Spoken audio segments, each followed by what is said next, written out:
காங்கிரஸ் கட்சியின் உண்மையான தூணாக விளங்கியவர் திரு வள்ளல் வி முனிசாமி.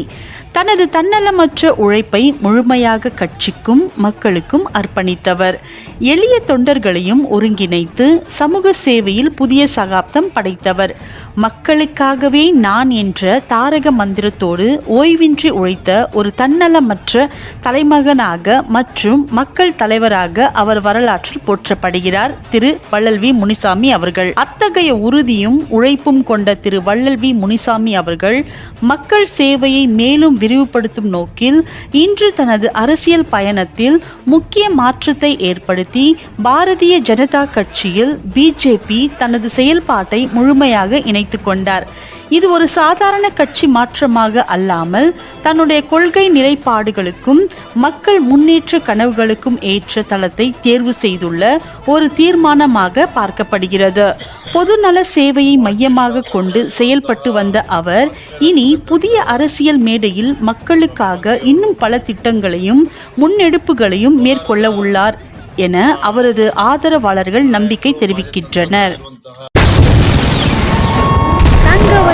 இன்றைய செய்தி ಮುನಿಸ್ವಾಮಿ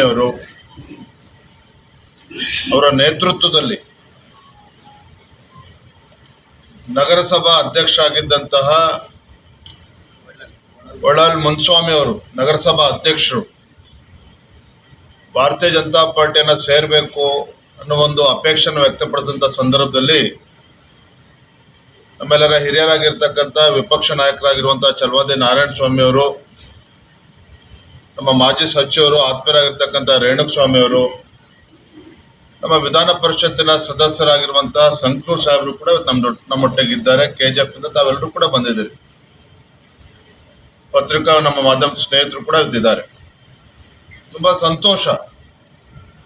ಇಡೀ ದೇಶದಲ್ಲಿ ನರೇಂದ್ರ ಮೋದಿಜಿಯವರ ನಾಯಕತ್ವವನ್ನ ಮೆಚ್ಚಿ ಅನೇಕರು ಭಾರತೀಯ ಜನತಾ ಪಾರ್ಟಿಯನ್ನ ಸೇರ್ತಾ ಇದ್ದಾರೆ. ಕರ್ನಾಟಕ ರಾಜ್ಯದಲ್ಲೂ ಸಹ ಈ ಜನವಿರೋಧಿ ಕಾಂಗ್ರೆಸ್ ಸರ್ಕಾರವನ್ನ ಧಿಕ್ಕರಿಸಿ ಮುಂದಿನ ದಿನಗಳಲ್ಲಿ ಕರ್ನಾಟಕ ರಾಜ್ಯದಲ್ಲಿ ಒಳ್ಳೆ ಸರ್ಕಾರ ಬರಬೇಕು, ನಮ್ಮದೇ ಸರ್ಕಾರ ಬರಬೇಕು ಅನ್ನೋ ಒಂದು ಅಪೇಕ್ಷೆನ ವ್ಯಕ್ತಪಡಿಸಿಕೊಂಡು ಸಾಕಷ್ಟು ಜನ ಬಿಜೆಪಿಗೆ ಸೇರಬೇಕು ಅಂತೇಳಿ ಬಹಳ ಕಾತುರದಿಂದಿದ್ದಾರೆ. ಈ ನಿಟ್ಟಿನಲ್ಲಿ ನಮ್ಮ KGFನ ವಳ್ಳಲ್ ಮುನಿಸ್ವಾಮಿ ಅವರು ನಗರಸಭಾ ಅಧ್ಯಕ್ಷರಾಗಿ, ಅವರ ಶ್ರೀಮತಿಯವರು ಕೂಡ ನಗರಸಭಾ ಸದಸ್ಯರಾಗಿ, ಜನಾನುರಾಗಿಯಾಗಿ ಅಭಿವೃದ್ಧಿ ಕೆಲಸಗಳನ್ನ ಮಾಡಿ ಒಳ್ಳೆ ಹೆಸರನ್ನ ಗಳಿಸ್ಕೊಂಡಿರ್ತಕ್ಕಂಥವ್ರು. ಅಂಥವ್ರು ಇವತ್ತು ಕಾಂಗ್ರೆಸ್ ಪಕ್ಷವನ್ನು ತೊರೆದು ನರೇಂದ್ರ ಮೋದಿಜಿಯವರ ನಾಯಕತ್ವವನ್ನು ಮೆಚ್ಚುತ್ತು ಬಿಜೆಪಿಗೆ ಸೇರ್ತಾರೆ ಅಂತ ಹೇಳಿದ್ರೆ ನಾವೆಲ್ಲರೂ ಕೂಡ ತುಂಬಾ ಸಂತೋಷ ತರುವಂತ ವಿಚಾರ. ನಾನು ಈಗಾಗಲೇ ನಮ್ಮ ಮಾಜಿ ಸಂಸದರಿಗೆ ಮತ್ತೆ ಹಾಗೆ ಸಂಪಂಗಿಯವ್ರಿಗೂ ಕೂಡ ತಿಳಿಸಿದ್ದೇನೆ. ಸ್ಥಳೀಯವಾಗಲಿ ಎಲ್ಲರ ಜೊತೆ ಮಾತಾಡಿ, ಅಲ್ಲೇ ಒಳ್ಳೆ ಜಿಲ್ಲಾಧ್ಯಕ್ಷರು ಕೂಡ ಮಾತಾಡಿ, ಪಕ್ಷದ ಮುಖಂಡರ ಜೊತೆ ಪ್ರಮುಖ ಚರ್ಚೆ ಮಾಡಿ ಜಿಲ್ಲೆನಲ್ಲೇ ಒಳ್ಳೆ ಒಂದು ಕಾರ್ಯಕ್ರಮ ರೂಪಿಸ್ತೀವಿ ಅನ್ನೋ ಮಾತನ್ನು ಕೂಡ ಸಂಪಂಗಿಯವರು ಕೂಡ ಹೇಳಿದ್ದಾರೆ. ನಾವು ಕೂಡ ಬರ್ತೇವೆ, ಬಂದಲ್ಲಿ ಸಾವಿರಾರು ಸಂಖ್ಯೆಯಲ್ಲಿ ಸೇರಿಸಿ ಒಂದು ಪಕ್ಷ ಸೇರ್ಪಡೆ ಕಾರ್ಯಕ್ರಮನ ಎಲ್ಲ ಮಾಡೋಣ ಅನ್ನೋ ಮಾತನ್ನ ಸಂದರ್ಭದಲ್ಲಿ ಹೇಳ್ತಾ ತುಂಬಾ ಸಂತೋಷ ಆಗಿದೆ. ವಿಶೇಷವಾಗಿ ನಾವು ಕೋಲಾರ, ಚಿಕ್ಕಬಳ್ಳಾಪುರ ಈ ಭಾಗದಲ್ಲೂ ಕೂಡ ಭಾರತೀಯ ಜನತಾ ಪಾರ್ಟಿ ಸಂಘಟನೆನ ಬಲಪಡಿಸುವಂತ ಕೆಲಸ ಮಾಡಬೇಕಾಗಿದೆ. ಆ ನಿಟ್ಟಿನಲ್ಲಿ ಇವತ್ತು ಒಂದು ಉತ್ತಮ ನಿರ್ಧಾರವನ್ನ ಸಂಪಂಗಿಯವರು, ಮುನಿಸ್ವಾಮಿಯವರು ಮಾಡಿದ್ದಾರೆ ಅನ್ನೋದನ್ನ ಈ ಸಂದರ್ಭದಲ್ಲಿ ಹೇಳ್ತಾ, ಬರೋ ದಿನದಲ್ಲಿ ನಾನು ಕೂಡ ಹೆಚ್ಚೆಚ್ಚು ಪ್ರವಾಸ ಮಾಡಿ ಆ ಭಾಗದಲ್ಲಿ ಸಂಘಟನೆ ಬಲಪಡಿಸುವಂತ ಕೆಲಸ ನಿಮ್ಮೆಲ್ಲರ ನೇತೃತ್ವದಲ್ಲಿ ಮಾಡೋಣ ಅಂತ ಹೇಳ್ತಾ ಮತ್ತೊಮ್ಮೆ ಎಲ್ಲ ಪಕ್ಷದ ಹಿರಿಯರಿಗೆ ತಮ್ಮೆಲ್ಲರೂ ಕೂಡ ವಂದಿಸಿ, ಪತ್ರಿಕಾ ಮಾಧ್ಯಮ ಸ್ನೇಹಿತರು ಕೂಡ ವಂದಿಸಿ ನಾನು ಮಾತನ್ನು ಮುಗಿಸ್ತಾ ಇದ್ದೇನೆ. ನಮಸ್ಕಾರ.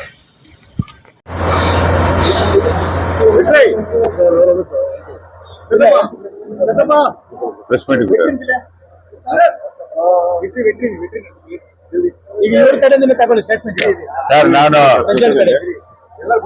ನೀವು ಕೊಡಿ, ನಾನು ಅಲ್ಲಿ ಕೊಡ್ತೀನಿ.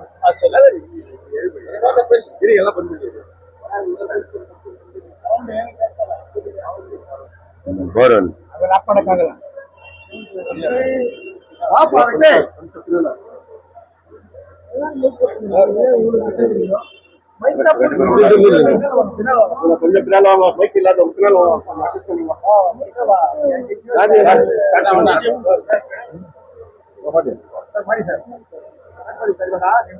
ಸೇರ್ಪಡೆ ಮಾಡಿದ್ದಾರೆ. ಸೊ ನಿಮಗೆ ಯಾತಕ್ಕಾಗಿ ನೀವು ಸೇರ್ಪಡೆ ಆದ್ರೆ ಇವತ್ತು ನೀವು ಹೇಳೋ ಏನ್ ಹೇಳಿ ಬಯಸ್ತೀರಾ? ಸರ್, ಮಾಧ್ಯಮ ಮಿತ್ರರಿಗೆ ಎಲ್ಲರಿಗೂ ನಮಸ್ಕಾರ. ನಿಮಗೆ ಮಾಧ್ಯಮ ಮಿತ್ರರಿಗೆಲ್ಲ ಗೊತ್ತು, ವಲ್ಲಭಿ ಮುನಿಸ್ವಾಮಿ KGF ನಲ್ಲಿ ಮುನ್ಸಿಪಾಲಿಟಿ ಅಧ್ಯಕ್ಷರಾಗಿ, ನಗರಸಭೆ ಅಧ್ಯಕ್ಷರಾಗಿ ನಾನು ಒಳ್ಳೆ ಕೆಲಸ ಮಾಡಿ ನನ್ನ ಕ್ಷೇತ್ರ ಅಭಿವೃದ್ಧಿ ಮಾಡೋ ಕೆಲಸಗಳೆಲ್ಲ ಮಾಡಿದ್ದೀನಿ. ಆದರೆ ಇವಾಗ ಇರೋ ಸಂದರ್ಭದಲ್ಲಿ ಅಲ್ಲಿ ಕಾಂಗ್ರೆಸ್ನಲ್ಲಿ ಜನ ಅಭಿವೃದ್ಧಿ ಕೆಲಸ ಮಾಡೋಕ್ಕೆ ನಮ್ಗೆ ಆಗ್ತಾ ಇಲ್ಲ. ಅಲ್ಲಿ ಇನ್ನೊಂದಂದ್ರೆ ಕಾಂಗ್ರೆಸ್ನಲ್ಲಿ ನಮ್ಮಂತರ ಲೀಡರ್ಗಳಿಗೆ ಸ್ವಾಭಿಮಾನ ಇಲ್ಲ. ಅದಕ್ಕೋಸ್ಕರ ಸ್ವಾಭಿಮಾನಕ್ಕೆ ಧಕ್ಕೆ ಬರಬಾರ್ದಂತ ನಾವು ಯೋಚನೆ ಮಾಡಿ, ನಾವು ಜನಪ್ರಿಯ ಕಾರ್ಯ ಮಾಡಬೇಕಾದ್ರೆ, ಜನಸೇವೆ ಮಾಡಬೇಕಾದ್ರೆ ನಮ್ಗೆ ಒಳ್ಳೆ ಪ್ಲಾಟ್ಫಾರ್ಮ್ ನಮ್ಗೊಂದು ಬೇಕು. ಆ ಪ್ಲಾಟ್ಫಾರ್ಮ್ ಇಂದ್ರೆ ಜನಗಳಿಗೆ ನಾವು ಒಳ್ಳೇದು ಮಾಡೋಕ್ಕಾಗುತ್ತೆ. ಅದಕ್ಕೋಸ್ಕರ ಶ್ರೀಮಾನ್ ಮಾಜಿ XMLA ಶ್ರೀಮಾನ್ ವೈ ಸಂಪಂಗಿ ಅವರು ಮತ್ತೆ ಮಾಜಿ MP ಶ್ರೀ ಮುನಿಸ್ವಾಮಿ ಅವರು ಮತ್ತೆ ನಮ್ಮ KGF ಮುಖಂಡರು ಕಮಲ್ನಾಥ್ ಸಾರು ಮತ್ತೆ ಪಾಂಡಿಯನ್, ಸುರೇಶ್ ಸಾರು, ಗಾಂಧಿ, ಇನ್ನು ದೀನಾ ಸಾರು, ಇವರೆಲ್ಲ ಎಷ್ಟು ಜನ ಇದ್ದಾರೆ, ರಾಜ್ಕುಮಾರ್ ಎಲ್ಲ ಇದಾರಲ್ಲ, ಅವ್ರ ನೇತೃತ್ವದಲ್ಲಿ ನಾನು BJP-ನಲ್ಲಿ ನಾನು ಮನಸ್ಸು ಪೂರ್ತಿಯಾಗಿ ಇವತ್ತು ಸೇರ್ಪಡೆ ಮಾಡಿದ್ದೀನಿ. ನಾವು ಫಸ್ಟ್ ಏನ್ ಕೆಲಸ ಮಾಡಿದ್ದೀನಿ ಅದಕ್ಕಿಂತ ಈ ನಮ್ಮ ಕ್ಷೇತ್ರದ ಮಾಜಿ MLA ಮತ್ತು MP ಮತ್ತೆ ನಮ್ಮ ಪಕ್ಷದ ಎಲ್ಲ ಮುಖಂಡರ ಜೊತೆನಲ್ಲಿ ಮಾತಾಡಿ KGF ಒಳ್ಳೇದು ಮಾಡಬೇಕು. KGF-ನಲ್ಲಿ ಒಳ್ಳೆ ವಿಷಯ ಅಂದ್ರೆ ಇವತ್ತು ಮಾಡ್ಬೇಕಾಗಿದ್ರೆ ಕೆಲಸ ಒಂದಿದೆ ಅಂದ್ರೆ ಆ ಬಡ ಕಾರ್ಮಿಕರು BGML-ನಲ್ಲಿ ಏನಿದೆ ಅನಾಹುತವಾಗಿ ಮನೆ ಕಟ್ಕೊಂಡು ಅವರು ಏನು ಇಲ್ಲಿಕ್ಕಿಲ್ಲ ಅಲ್ಲಿಗಿಲ್ಲ ಬಾಳ್ತಾ ಇದ್ದಾರೋ, ಅದು ಬಂದ್ಬಿಟ್ಟು ನಮ್ಮ ನರೇಂದ್ರ ಮೋದಿ ಅವರು ಇದು ನೇತೃತ್ವದಲ್ಲಿ ನಮ್ಮ ಸೆಂಟ್ರಲ್ ಗೌರ್ಮೆಂಟ್ ಇದೆ, BGML ಸೆಂಟ್ರಲ್ ಗೌರ್ಮೆಂಟ್ ಮುಖಂಡರುಗಳು ಇವರೆಲ್ಲ ಸೇರಿ ನಮಗೆ ಅವ್ರಿಗೆ ಒಂದು ನ್ಯಾಯ ಕೊಡಿಸಿ ಅವ್ರ ಮನೆಗಳಿಗೆ ಅವರವ್ರಿಗೆ ಮನೆ ಕೊಡ್ಸಿದ್ರೆ ಅದು ಒಂದು ತುಂಬಾ ಧನ್ಯವಾದ. ತುಂಬಾ ಕೆಲಸ ಮಾಡ್ಬೇಕಾದ್ರೆ ಅದು ಒಂದೇ ಒಂದು 30-40 ಸಾವಿರ ಜನಕ್ಕೆ ಮನೆ ಕೊಡ್ಬೇಕು. ಅದಕ್ಕೆ ನಮ್ಮ ಮುಖಂಡರೆಲ್ಲ ಮನಸ್ಸು ಮಾಡಿ ಇದರಲ್ಲಿ ನಂದು ಒಂದು ಇದಿದೆ, ಒಂದು ಸ್ಕೀಮ್ ಇದೆ, ನನ್ನ ಹತ್ರ ಒಂದು ಯೋಚನೆ ಇದೆ. ಆ ಯೋಜನೆ ಹಿರಿಯವರಿಗೆಲ್ಲ ಹೇಳ್ತೀನಿ. ಅದು ಹೇಳಿದ್ರೆ ಅದಕ್ಕೆ 100% ಅದು ನಿಜವಾಗಿ ಇವರು ಮಾಡಕ್ಕಾಗುತ್ತೆ. ಯಾಕಂದ್ರೆ ನಮ್ಮ ಪ್ರಧಾನಮಂತ್ರಿ ಯೋಜನೆಯಲ್ಲಿ ಮನೆನೇ ಬಡವರಿಗೆ ಇರಬಾರ್ದು ಅಂತ ಒಂದು ಸ್ಕೀಮ್ ತಗೊಂಡ್ ಬಂದಿದ್ದಾರೆ. ಆ ಸ್ಕೀಮ್ ನಲ್ಲಿ ನಾನು ಒಂದು ಸ್ಕೀಮ್ ನಗರಸಭೆ ಮುಖಾಂತರ ಒಂದು ಯೋಚನೆ ಮಾಡಿ ಇಟ್ಟಿದ್ದೀನಿ. ಅದು ಹಿರಿಯರ ಮುಂದೆ ಇಡ್ತೀನಿ. ನೀವು ಅದನ್ನ ಬಂದ್ಬಿಟ್ಟು ಯೋಚನೆ ಮಾಡಿ ನಮ್ಮ KGF ಬಡ ಮಕ್ಕಳು, ದಲಿತರು, ಕಾರ್ಮಿಕರು ಇರೋ ಜಾಗಕ್ಕೆ ಅವ್ರಿಗೆಲ್ಲ ಬಂದ್ಬಿಟ್ಟು ಒಂದು ನಾನು ಒಳ್ಳೇದು ಮಾಡ್ಬೇಕಾದ್ರೆ ಇಂಥ ಪಕ್ಷದಲ್ಲಿ ಸೇರಿ ಇಂಥ ಮುಖಂಡರುಗಳ ಜೊತೆನಲ್ಲಿ ಸೇರಿದ್ರೇನೆ ನಮ್ಮ ಜನತೆಗೆ ನಾನು ಒಳ್ಳೇದು ಮಾಡ್ಬೇಕು ಅಂತ ಹೋದ್ರಲ್ಲಿ ರಾಜ್ಯಾಧ್ಯಕ್ಷರು ವಿಜೇಂದ್ರ ಸಾಹೇಬ್ರು ಅವ್ರ ಮುಖಾಂತರ ಬಂದು ನಾವೆಲ್ಲ ಇವ್ರ ಹಿರಿಯರು ಕರ್ಕೊಂಡು ಬಂದು ನಮ್ಮ KGF ಒಂದು ಒಳ್ಳೆ ನಾವು ಕೆಲಸ ಮಾಡ್ಬೇಕು ಅನ್ನೋ ಒಂದು ಇದರಲ್ಲಿ ನೆನಪಿನಲ್ಲಿ ನಾನು ಬಂದ್ಬಿಟ್ಟು ಇವತ್ತು ಪಕ್ಷದಲ್ಲಿ ಸೇರಿದ್ದೀನಿ. ನನ್ನ ಸ್ವಯವಾಕ್ಯ ಹಾಕಿ ಬೇರೆ ಏನಕ್ಕಿಲ್ಲ, ನನಗೆ ಬೇಕಾಗಿರೋದು ಸ್ವಾಭಿಮಾನ. ಆ ಸ್ವಾಭಿಮಾನಕ್ಕೆ ಧಕ್ಕೆ ಬಂದಿದ್ದಕ್ಕೋಸ್ಕರ ನಾನು ಆಚೆ ಬಂದಿದ್ದೀನಿ.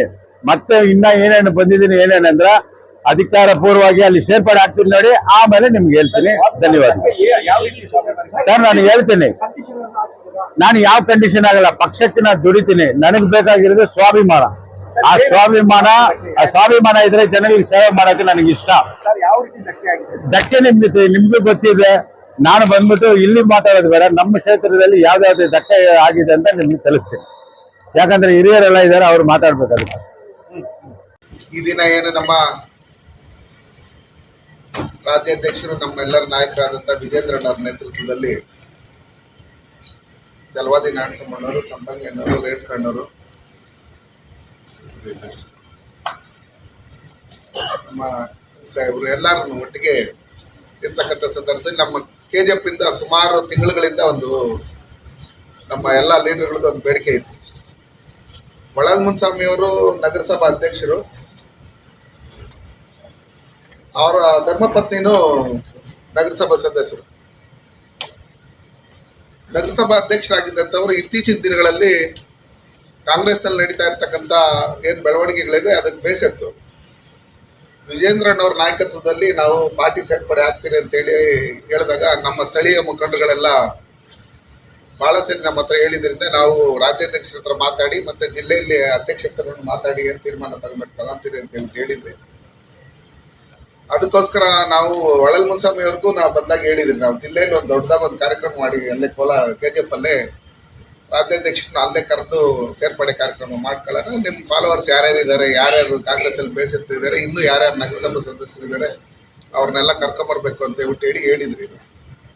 ಕಮಲ್ ಅವ್ರಿಗೆ, ಬುಜ್ಜಿ ನಾಯ್ಡು ಎಲ್ಲರೂ ಬಂದಾಗ ಅದೇ ರೀತಿಯಲ್ಲಿ ಇವತ್ತು ಅಧ್ಯಕ್ಷರನ್ನ ಮಾತಾಡಿಸ್ಕೊಂಡು ನಾವು ಸೇರ್ಪಡೆ ಮಾಡ್ತಾ ಇರೋದಕ್ಕೆ ಮಾತಾಡಿಸಿ ಅವ್ರಿಗೊಂದು ಶಾಲು ಹಾಕಿ ಇದು ಮಾಡಿ ಹೋಗ್ತೀರಿ ಅಂತ ಹೇಳಿದಂಥ ಸಂದರ್ಭದಲ್ಲಿ ನಾವು ಇವತ್ತು ಇಲ್ಲಿ ಬಂದಿದ್ದೀರಿ.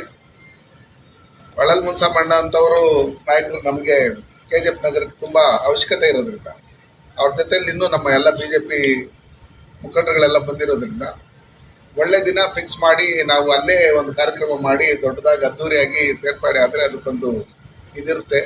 ಅದಕ್ಕೋಸ್ಕರ ಬಂದಿರೋದು ನಮ್ಮ ರಾಜ್ಯಾಧ್ಯಕ್ಷರನ್ನ ಒಂದು ವಿಶ್ ಮಾಡಿ ನಾವು ಬರ್ತೀರಿ ಅಂತ ಹೇಳಿ ಒಂದು ಗ್ರೀನ್ ಸಿಗ್ನಲ್ ಕೊಟ್ಟು ಹೋಗೋದಕ್ಕೆ ಬಂದಿದ್ದಾರೆ. ಅದಕ್ಕೋಸ್ಕರ ರಾಜ್ಯಾಧ್ಯಕ್ಷರು ಮಾತಾಡ್ಬೇಕಂತ ಹೇಳಿ ನಾನು ಮನವಿ ಮಾಡ್ತೀನಿ. ಮಾಧ್ಯಮದ ಸ್ನೇಹಿತರೆ, ಇವತ್ತು ನಮ್ಮ KGF ನಗರದ ನಗರಸಭೆಯ ಅಧ್ಯಕ್ಷರಾದಂತ ಹೊಳಲ್ ಮುನ್ಸ್ವಾಮಿ ಅವರು ನಮ್ಮ ರಾಜ್ಯದ ಅಧ್ಯಕ್ಷರಾದಂತ ವಿಜೇಂದ್ರಣ್ಣವರ ಸಮ್ಮುಖದಲ್ಲಿ ಸಾಂಕೇತಿಕವಾಗಿ ಇವತ್ತು ಪಕ್ಷವನ್ನು ಸೇರ್ಪಡೆ ಆಗಿದ್ದಾರೆ. ಯಾತಕ್ಕೋಸ್ಕರ ನಾನು ಸೇರ್ಪಡೆ ಆದೆ ಅನ್ನುವಂತ ಕೆಲವು ವಿಷಯಗಳು ಮಾತ್ರ ಹೇಳಿದರೆ, ಇನ್ನು ಉಳಿದಿದ್ದೆಲ್ಲ ಕ್ಷೇತ್ರದಲ್ಲಿ ಹೇಳ್ತೀನಿ ಅಂತ ಹೇಳಿದ್ದಾರೆ. ಭಾರತೀಯ ಜನತಾ ಪಾರ್ಟಿ ಒಂದು ರಾಷ್ಟ್ರೀಯ ಪಕ್ಷ, ಜಗತ್ತಿನಲ್ಲೇ ದೊಡ್ಡ ಪಕ್ಷವಾಗಿ ಹೊರಹೊಮ್ಮಿರ್ತಕ್ಕಂಥ ಒಂದು ಪಕ್ಷ, ಜನಸಾಮಾನ್ಯರ ಪರವಾಗಿ ಕೆಲಸ ಮಾಡ್ತಕ್ಕಂಥ ಏಕೈಕ ಪಕ್ಷ ಭಾರತೀಯ ಜನತಾ ಪಾರ್ಟಿ. ದೇಶದಲ್ಲಿ ನರೇಂದ್ರ ಮೋದಿಜಿಯವರು, ರಾಜ್ಯದಲ್ಲಿ ವಿಜೇಂದ್ರನವರ ನೇತೃತ್ವದಲ್ಲಿ ಪಕ್ಷ ಮುನ್ನಡೀತಾ ಇದೆ. ಹಾಗಾಗಿ ಅವೆಲ್ಲ ಕೆಲಸಗಳನ್ನ ಒಪ್ಪಿ ಇವತ್ತು ನಮ್ಮ ನಗರಸಭೆ ಅಧ್ಯಕ್ಷರು ನಮ್ಮ ಜೊತೆಲಿ ಬಂದಿದ್ದಾರೆ. ಅದಕ್ಕಾಗಿ ನಮ್ಮೆಲ್ಲ ಪಕ್ಷದ ಹಿರಿಯ ಮುಖಂಡರುಗಳನ್ನು ಕೂಡ ಪಕ್ಷಕ್ಕೆ ಅವರು ಬರ್ತಾರೆ, ನಾವೆಲ್ಲ ಸೇರಿಸ್ಕೋಬೇಕಂತೇಳಿ ಒಗ್ಗಟ್ಟಿನಿಂದ ಒಂದೇ ಮನಸ್ಸಿನಿಂದ ಇವತ್ತು ನಾವೆಲ್ಲರೂ ಬಂದು ಅಧ್ಯಕ್ಷರನ್ನ ಪರಿಚಯ ಮಾಡಿ ಪಾರ್ಟಿಗೆ ಸೇರಿಸ್ಕೊಂಡಿದ್ದೇವೆ. ಮುಂದಿನ ದಿನಮಾನಗಳಲ್ಲಿ ಕಾಂಗ್ರೆಸ್ನ ದುರಾಡಳಿತ ಕ್ಷೇತ್ರದಲ್ಲಿ ಏನೇನು ಅವ್ಯವಹಾರಗಳು ನಡೀತಾ ಇದೆಯೋ ಪ್ರತಿಯೊಂದು ಕೂಡ ಇವತ್ತು ನಾವು ಜನಸಾಮಾನ್ಯರ ಮುಂದೆ ಹೋರಾಟದ ಮೂಲಕ ಮಾಡಬೇಕಾಗಿದೆ. ಅದಕ್ಕೆ ನಿಮ್ಮೆಲ್ಲರ ಸಹಕಾರ ಅಗತ್ಯ.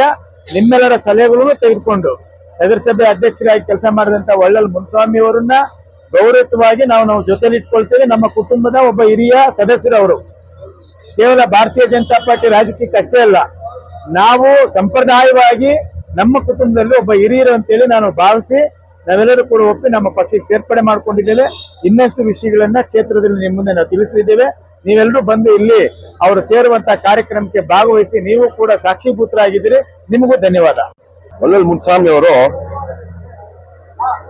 ಈಗಾಗಲೇ ಹೇಳಿದ್ದಾರೆ, ಅವ್ರ ಮನ ಎಷ್ಟು ನೊಂದು ಅವ್ರಿಗೆ ಎಷ್ಟೆಲ್ಲ ತೊಂದರೆ ಆಗಿದೆ, ಇನ್ನು ವಿಚಾರವಾಗಿ KGF ಹೇಳ್ತಾರೆ. ಅವರು ನಮ್ಮ ಪಾರ್ಟಿಗೆ ನಮ್ಮನ್ನು ನಂಬಿ ನಮ್ಮ ಮಾಜಿ MLA ಮತ್ತೆ ಮಾಜಿ ಸಂಸದರು ಮತ್ತೆ ನಮ್ಮ ಸ್ಟೇಟ್ ಪ್ರೆಸಿಡೆಂಟ್ ವಿಜೇಂದ್ರ ನೇತೃತ್ವದಲ್ಲಿ ಇವತ್ತು ಪಾರ್ಟಿ ಜಾಯ್ನ್ ಆಗಿದ್ದಾರೆ. ಅವರಿಗೆ ನಾನು KGF ಜನರ ಪರವಾಗಿ ಸ್ವಾಗತ ಮತ್ತು BJP ಜನರ ಸ್ವಾಗತ ಹೇಳ್ತಾ, ನಾವು ನಿಮ್ ಜೊತೆ ಇದ್ದೀವಿ, ನೀವು ನಮ್ಮನ್ನು ನಂಬಂದಿದ್ದೀರಾ, ಯಾವಾಗ ನಾವು ಕೈ ಬಿಡಲ್ಲ. ನೀವು ಬಂದು ನಮ್ಮ ಜೊತೆ ಸೇರಿ ಪಾರ್ಟಿನ ಕಟ್ಟಬೇಕು, KGF ಒಳ್ಳೇದು ಮಾಡೋಣ, ಜೊತೆಗೆ ಸೇರಿ ಮಾಡೋಣ. ಇನ್ನು ಮುಂದಿನ ದಿನಗಳಲ್ಲಿ KGF ದೊಡ್ಡ ಕಾರ್ಯಕ್ರಮವನ್ನು ಆಚರಿಸ್ತಾ ಇದ್ದೀವಿ. ಆವಾಗ ವಿಷಯವಾಗಿ ಎಲ್ಲ ನಮ್ಮ ಮಾಜಿ MLA ಮತ್ತೆ ಹೊಳಲ್ ಮುನ್ಸ್ವಾಮಿ ಅವರು ನಿಮ್ಗೆ ಎಲ್ಲ ವಿಷಯಗಳು ತಿಳಿಸ್ತಾರೆ.